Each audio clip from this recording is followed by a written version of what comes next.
자, 그러면 이거 도중에 제가 여기 보니까 그 도중에 촬영하다가 끊어진 것 같아요. 그래서 제가 여기 지금 재촬영을 하고 있거든요.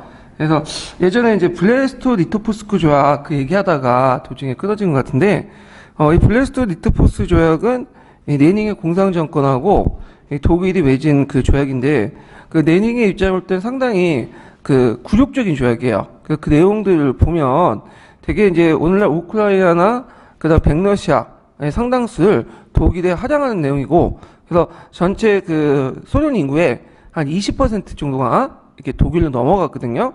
그래서 상당히 이제 그 굴욕적인 조약이었다. 그럼에도 불구하고 레닝이 이 조약을 맺었던 이유가 뭐냐 하면, 레닝의 이제 소비에트 정권은 신생 정권이에요. 그리고 지금 장악하는 영역도 그 모스크바나 모스크바나 상페테르부르크 정도, 요 정도의 지역이 불과했기 때문에 세력을 정권이 미약했기 때문에 기반이. 그래서 지금 당장 중요한 것은 정권을 공고히 하고 뭐냐면 자기들의 어떤 전 소련 지역을 러시아 지역을 장악하는 데 목적이 있죠. 그러다 보니까 이제 이런 구족적인 그 강화 조약을 맺었는데, 그렇지만 이거는 후전이 이제 1차전이 끝난 다음에 독일이 패망함으로써 다시 폐기가 되죠. 자, 그 다음에 이탈리아 같은 경우에 좀 보면, 이탈리아는 원래 삼국동맹이었죠. 근데 이제 전쟁이 일어나니까 중립을 지켰어. 그래서 지켜보다가 그 다음에 영국과 이제 프랑스가 접근해와서 이탈리아가 그 동맹국이 아니라 협상국에 그 가담할 경우에는 그 당시 이탈리아가 원하는 미회복 영토, 그러니까 그 당시 오스트리아가 이탈리아 영토를 일부 가져가고 있었거든요. 티르나는지 트리에스트 그 지역을 돌려주겠다. 그래서 이제 오스트리아에 선전포고를 하게 돼요. 근데 이탈리아의 그 전술적 가치는 별로 없어요. 이탈리아군이 상당히 약체이기 때문에 번번이 오스트리아군이나 독일군에 패하거든요. 그렇지만 이제 이탈리아가 그 뭐냐면 동맹국이 아니라 협상국에 참여하면서 일종의 협상국의 이제 울타리 역할을 했다라는 데 의미가 있죠. 자, 일본 같은 경우에는 독일의 선전포고였죠. 자, 일본이 이 기회에 그 독일이 그 가지고 있는 상동반도 여러 이권들을 차지하고, 그 다음에 독일이 그 당시 태평양 지역을 가지고 있는 섬들 있죠?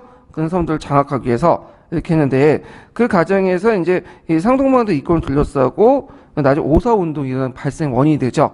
예, 이건 나중에 좀 얘기를 하고요. 자, 그 다음 트로코 같은 경우에는 그 당시 이제 어느 편에 썼냐. 자, 트로코는 예전에 독일하고 가까웠어요. 그래서 청년 트로코 당이 이제 독일하고 가깝기 때문에 그 당시 독일 편에 쓴 거죠. 그래서 그 당시 이 처치, 그러니까 영국의 그 처치가 그 당시 국방부 장관 정도 됐던 사람인데, 다다라스협을 공격을 했어요. 왜냐면 이 다다라스협 공격을 해서 러시아와 서로 소통하고, 그리고 이제 그 옆에 있는 동맹국의 뒤편을 치기 위해서 이제 했는데, 결국에는 이 작전이 실패했다. 이 작전이 갈리포리 그 작전이 나거든요. 자, 그 발칸반도에서는 불가리아가 동맹국에 가담을 했죠. 이 불가리아는 이제 슬라브 국가임에도 불구하고 이 동맹국에 가담했던 이유가 뭐냐? 제2차 발칸 전쟁 때 불가리아가 많이 깨졌죠. 그래서 이제 이런 거에 뭐냐면 불만, 세르비아나 러시아의 불만 때문에 동맹국에 가담했고, 그다음에 누마니아와 와예요. 예, 그 오타고요. 누마니아와 그리스는 연합군에 가담을 했다. 자, 그 다음에 이제 그 무제한 잠수함 작전이 있는데, 이 무제한 잠수함 작전 상당히 중요해요. 예전에 기출문제 나왔던 거죠. 그래서 이건 뭐냐 하면, 그 독일이 이제 해군 국력을 이제 확대시켰지만 아직까지 영국에 못 미쳤어요. 그래서 유틀라트 해전에서 이제 영국 해군하고 싸우다가 거의 무승부로 끝났거든요. 그래서 이걸 계기로 해서 영국이 이제 유럽의 해상권을 장악하니까 독일이 이제 외부로부터 여러 가지 물자라든지 곡식 같은 것들을 이제 먹질 못하게 되죠. 공급받지 못하게 되고, 그리고 독일은 이제 또 이런 그 영국의 해상 봉쇄 정책에 맞벌을 놓고자 했던 것이 뭐냐면 그 무제한 잠수함 사건이에요. 그래서 해군 병력에서 독일이 그 상대적으로 비교 우위가 있는 것이 유포트를 중심으로 한 그 잠수함이거든요.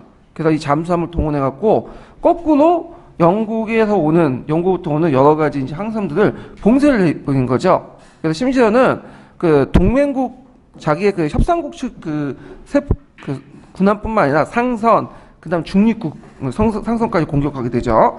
자, 그래서 이런 고통에서 이제 그 뭐냐면 무제한 잠수함 사건을 했지만 오히려 이것 때문에 그 뭐냐면 미국이 참전하게 돼요.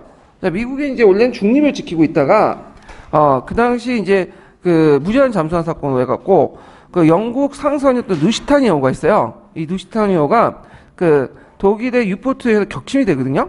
근데 거기 그 여객선 안에 미국인들이 있었던 거야. 그래서 이것 때문에 미국 여론이 악화되고 결국에는 미국이 참전하게 됐다. 그래서 이제 미국이 참전하면서 승세가 점점 이제 그 합상국 쪽으로 이렇게 뭐냐면 기울어지게 되죠. 그래서 이제 전쟁의 이제 끝나는 과정을 보면요. 자, 동맹국도 항복했죠. 불가리, 트루크, 오스트리아 각각 행복했고 독일에서는 내전이 일어나요. 내전보다는 혁명이 일어나죠. 그래서 이제 3인당을 이제 중심으로 혁명이 일어나서 킬 궁함의 수병 폭동을 계기해서 3인당 임시정부가 후전조약을 조인해죠. 독일의 입장에서는 좀 다행인 게 뭐냐면 패했지만 독일은 전쟁터가 된 게 없어. 독일 국내는 전쟁터가 된 적이 없고 전쟁터가 되기 전에 패한 그 후전조약을 맺게 된 거죠. 자, 결과를 이래 보면 새로운 무기가 등장했다.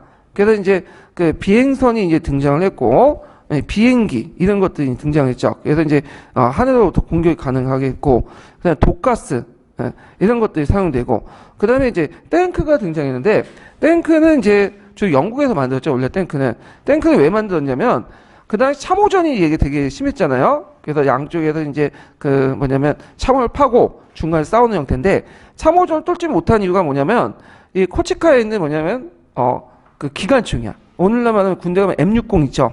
M60도 막 쌓아드는 거야. 그래서 이제 보병들이 달려들면 이 M60에 의해서 기관총에 의해서 죽게 되죠. 물론 그때 당시 M60 아니었지만, 예. 그래서 이런 기관총을 격파하기 위해서 토치카에 있는 기관총을 격파하기 위해서 만든 그 신식 무기가 탱크죠. 그래서 왜 탱크냐?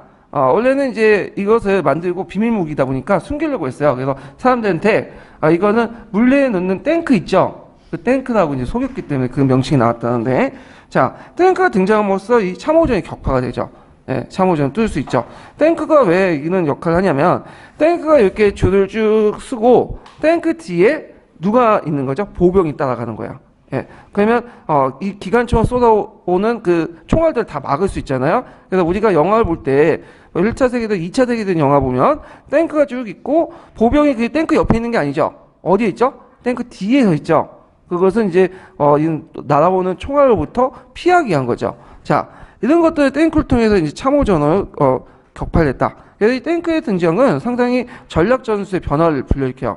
나중에 이제 2차 세계전 때 독일군이 사용했던 방법이 뭐냐? 전격전이라는 거예요. 전격전은 이제 종전에 참호전 중심의 진지전하고 다르거든요. 그래서 참호전 같은 경우에는 하나하나 정복을 하면서 나가는 거죠. 그래서 참호를 돌파하고 거기 또 지역하고 점령하고 또 돌파하고 점령하고 그러다 보니까 많은 인력 손실이 필요하고 시간도 많이 걸려. 그래서 이 독일 같은 경우에는 탱크와 장갑차, 비행기를 절제 이용해서 새로운 신식 무기를 이용했고 개발한 전술 방법이 전격전이에요. 그래서 그 병기가 치는 것처럼 이렇게 작전을 한 거죠. 일종의 기동전인데 자 어떤 식으로 전쟁을 하냐면 그 전쟁이 시작되면 보병 병력을 다 어디에 탑승시켜요? 장갑차나 그 다음에 탱크나 하여튼 뭐 트럭에 탑승을 시켜. 그래갖고 그 모든 걸 하나하나 격파하는 게 아니라 적의 핵심부를 공격을 하죠. 그래서 기동력을 발휘해서 핵심력을 공격해서 공격하고 그때 이제 비행기를 동원해서 폭격기를 동원해서 같이 공격하는 방법이죠. 그래서 비행기, 탱크, 장갑차를 이용한 기동전을 이제 전개를 하는데 이게 전격전이죠.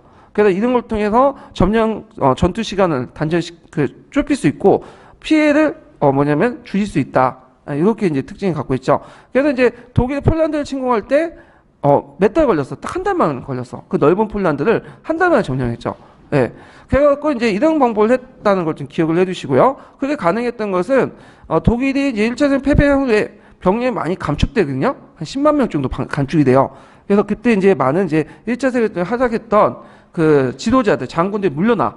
새로운 장군들이랑 젊은 참모들이 이제 독일 군에 들어오게 되죠. 근데 이 사람들은 기존의 어떤 전략 전술은 구애받지 않고 새로운 무기 시스템에 맞는 전략 전술을 구사를 했다. 그래서 개발한 게 전격제인데 이에 반해 영국과 프랑스는 아직 계속 노땅들이 계속 있는 거야. 얘네들은 1차 세계대전 때 그 진지전 참호전만 생각하죠.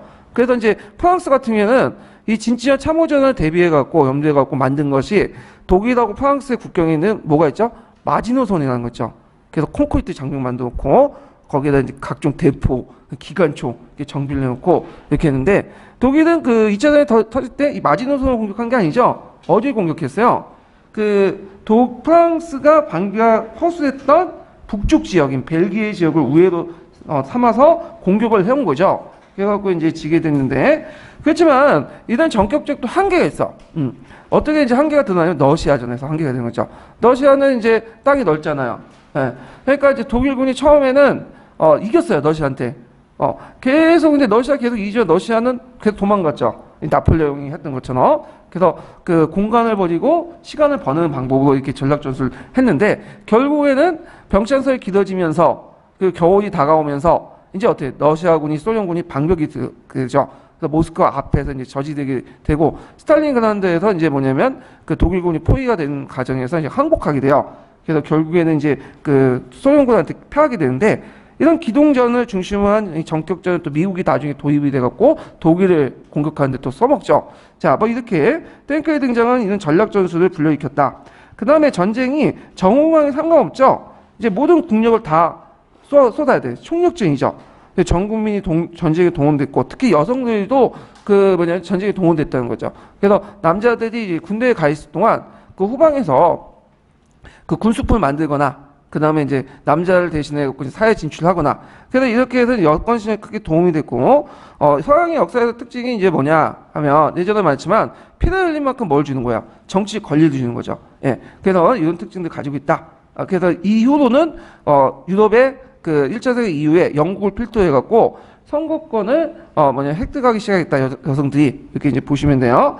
자, 그러다 이제 관련 그 형성평가 문제는 230페이지 1번, 2번, 3번인데 시간 관계상 여기서 생각할게요. 여기 각자 찾아보시고요. 자, 그 다음에 이제 1차 세계대전 결과와 영향을 보죠. 보통 이제 1차 세계, 2차 세계대전 중간 사이, 그러니까 1918년에서 1939년 사이를 한 그 20년 동안의 이 사이를 뭐라고 하냐면 정강기라고 해요. 정강기. 이 시기를. 정강기는 뭐예요? 1차 세계대전과 2차 세계대전의 중간에 있는 시기. 이렇게 이제 정강기라고 하는데 이 정강기 때 여러 가지 사회 변화가 일어났어요. 그래서 그 관련된 사회 변화가 상당히 기출에 많이 나오거든요. 그래서 이것도 좀 같이 기억을 해두세요. 일단은 이 정강기 때 변화 보면 대중사회가 형성됐다. 그래서 이제 우리가 이제 알고 있는 포도니즘 있죠. 그 자동차를 생산할 때 컨베이어 시스템 이런 것들이 이제 모든 생산 공정에 적용이 돼서 대량 생산되고 유통되고 소비되고 그다음에 보통 선거가 이제 일반화되면서 남녀 보통 선거가 일반화해서 대중민주주의가 확산이 되고 그다음 라디오가 등장했죠. 라디오나 대중매체를 통해서 또 뭐냐면 여러 가지 이제 정보라든지 이런 소식도 알려주고 그래서 나중에 시틀러가 집권했던 배경은 시틀러의 연설을 모든 사람이 들었기 때문에 집권할 수 있었던 거야. 큰 역할을 했던 것이 이 라디오였다. 그 다음에 이제 여기 이제 대중민주주의 극한 보통 선거권 그 다음에 그 당시 이제 전제주의 국가가 소멸됐죠. 우리가 이제 알고 있는 오스트리아나 독일이나 러시아가 1차 세계대전에 다 소멸되고 다 공화국으로 바뀌어요. 그 다음에 이제 새로운 신생민주주의 국가들이 등장해요. 신생민주주의 국가들은 어떤 국가들이냐? 예전에 러시아나 제정 러시아나 오스트리아가 지배했던 국가들이죠. 그래서 폴란드, 발트삼국이라든지 그 다음에 이제 체코슬라바키아라든지 등등등이 이제 새로운 이제 독립을 하게 되고 이들 되게 공화국이죠. 근데 이 신생민주주의 국가의 문제점이 뭐냐면 일단 정치로 상당히 불안전해. 영토 문제에서도 그게 이제 그 독립할 당시에 그 소수민족들 이제 자국의 소수민족들 영토를 좀 정리를 해주고 독립했어야 되는데 그렇게 되지 못해요. 그래서 이것이 이제 이 지역이 일종의 발칸화가 돼버려. 그래서 1차 세계대전 전까지는 발칸 반도가 분쟁화되죠. 분쟁 지역으로 이렇게 하고 있는데 2차 세계대전 때 이 분쟁 지역이 동유럽에 탄생된 신생 정권에까지 확대가 돼요. 그래서 이게 발칸화라고 얘기하는데 이것 때문에 나중에 폴란드, 독일 그 영토 문제 때문에 또 전쟁이 일어나게 되죠. 자, 그 다음에 이제 영국 또 복지국가 개념이 확립되고 여성 참여권 확대 예전에 시험 문제 나왔죠. 여성 참여권이 확대될 수 있었던 것은 일단 1차 세계대전 때 여성들이 그만큼 기여를 했던 거죠. 그리고 이제 여권, 운동 이런 것들이 심이면서 이제 참여권이 확대됐고요. 자, 영국 같은 경우에는 이제 여성 참여권이 크게 확대된 그 계기가 되는데 4차와 5차를 볼 수 있어. 자, 4차 같은 경우에는 만 30세 이상의 여성들에게 이제 선거권을 줬고요. 그 다음에 5차 같은 경우에는 남녀 20세 이렇게 선거권을 줬죠. 그래서 이제 여성이 선거권을 획득했고, 그 다음에 노동당이 진출했죠. 원래 이 노동당이라는 것은 페비안 협회라고 이제 하는 단체에서 출발했는데, 요 단체가 이제 커져서 노동당이 된 거예요. 그래서 원래 노동자들은 이 노동당을 지지하지 않았어요. 처음에는요. 누굴 지지했죠? 자유당을 지지했죠. 자유당이 비판적 지지를 했는데, 자유당이 자기의 어떤 이익을 잘 대변하지 못하니까 19세 후반부터 노동당을 만들어갖고 이제 적극적으로 이제 지지하기 시작해요. 예. 그래서 이제 자유당을 밀어내고 노동당이 이제 양당이 되는 거, 보수당과 함께. 그래서 지금까지 계속되고 있죠. 그래갖고 이때 이제 맥덜란드 사람이 이제 노동당 내각을 2번이나 조직을 했고요. 그 다음에 영령방이 성립됐죠. 그래서 예전에 자치령이었던 주요 식민지들이 이제 독립국가가 돼서 대영 제국이 해체되고 웨스트민스터 헌정에 따라서 영령방으로 개편됐다. 그래서 지금도 영령방 국가 많아요. 호주, 뉴질랜드 그런 국가들이 이제 영령방 국가 대표적인데 캐나다나. 그래서 그때 이제 그 특징이 뭐예요? 영국 국기 애니언 잭이 항상 걸려 있죠. 조그맣게. 그리고 그 엘리자베스 여왕을 일종의 상징적인 지도자로 모시고 있죠. 자, 이런 특징을 가지고 있다. 자, 그래서 아일랜드 독립해서 예일날 공화국이 되고요. 프랑스 같은 경우는 상당히 정치 경제가 불안정했어요. 그래갖고 이제 이 당시 그걸 경제적 안정을 깨려고 프랑카의 거국일치 내각이 구성했다. 프랑스 같은 경우에는 지금도 그렇지만 양당 체제가 형성되지 않아.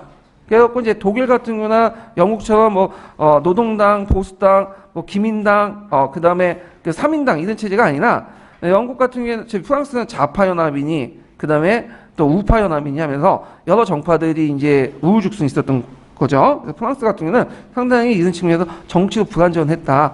그 다음 독일은 신생 바이메르 공화국이 형성되죠. 그래서 3인당이 이제 바이메르 공화국을 이제 건설했는데, 그래서 민주주의 헌법인 바이메르 헌법을 제정했다. 그래서 이제 엘베르트, 노동자 중심의 엘베르트가 대통령이 되는데, 이때 이 바이메르 헌법은 상당히 그 당시 민주적이었어요. 왜 민주적이냐? 그 내용 보면 여성의 그 선거권이 명시되어 있고요. 그 다음에 이제 그 노동자의 단체권, 협상권 이런 것도 다 명시돼 있어. 그래서 상당히 민주주의 헌법이지만 이 그 바이메르 헌법은 독일 민족에게 상당히 낯선 거야. 왜냐하면 독일은 오랜 세월 동안 누구의 지배를 받았죠? 카이저의 지배를 받았죠. 전제주의 국가고 권위주의 국가야. 그런 국가에서 갑자기 민주주의라는 헌법이 탄생이 됐는데 독일 민족들은 이걸 받아들이지 못했어. 그래서 일단 낯설었고 이 민주주의라는 게. 그다음에 이건 바이메르 헌법은 우리가 승리해서 우리가 자치적으로 만드는 헌법이 아니죠. 패전의 산물이죠. 패전. 예. 왜 패전했냐? 그 이유는 이제 보니까 독일 민중들은 어떻게 등에 칼을 꼽았다. 등에 칼을 맞았다는 생각을 갖게 돼요. 그때 등에 칼을 꼽은 배신자가 누구냐면 사회주의자나 유대인이다. 일단 반유대주의, 반사회주의 감정이 확대된 거죠. 그래서 나중에 그걸 이용해가지고 그 시틀러가 집권해죠. 시틀러는 이 바이메르 헌법을 통해서 권력을 장악했지만 결국에 수권법을 통해서 바이메르 헌법을 정지시켜버린 거죠. 그래서 이제 이렇게 했는데, 그 다음에 독일은 전후에 막대한 경제적 위기를 맞이했다. 그 대표적인 게 독일이 이제 예전에 그 지배 단위가 뭐예요? 마르크죠. 그래서 마르크가 폭락을 했어. 그래서 이걸 그 폭락해서 이제 인플레이션이 있는데 보통 인플레이션 아니에요. 보통 2,000배, 3,000배 그런 인플레이션 때 하이퍼 인플레이션이라고요. 그래서 이런 그 하이퍼 인플레이션이 전후에 한 10년 동안 지속이 됐어요. 예. 자, 하여튼 이런 것도 있고, 그래서 그 당시에 독일에서 이제 유명한 일화가 있죠. 그래서 이제 그 두 형제가 있는데 그 형은 맨날 술만 마셔. 동생은 열심히 일해갖고 저축을 열심히 하죠. 근데 결국에 누가 부자 됐냐면 술만 마신 형이 됐어요. 왜? 술 마시고 모아둔 솔병을 갖다 버리지 않고 모아뒀거든. 그래서 그걸 받아서 부자가 됐다는 그 얘기가 있어요. 그만큼 이제 인플레이션이 되게 심했다라는 걸 이제 알 수가 있죠. 자, 그래서 이제 요 내용들이 있는데 요와 관련된 것들이 기출문제 많이 나와요. 2차 세계대전 때 결과 영향 이런 것들이 나오니까 좀 기억을 해두시고, 거기에 이제 그 형성평가 문제 보면 231페이지 4번 문제, 뭐 5번 문제, 그 다음에 237페이지 23번 문제, 그 다음에 이런 문제들이 있는데 23번 문제하고 그 다음 페이지 24번 문제가 그 관련된 문제들이야. 그래서 지금 시간 관계는 풀어보지 못하고 그 뭐냐면 각자 풀어보세요. 예. 그러면 이제 끝날게요.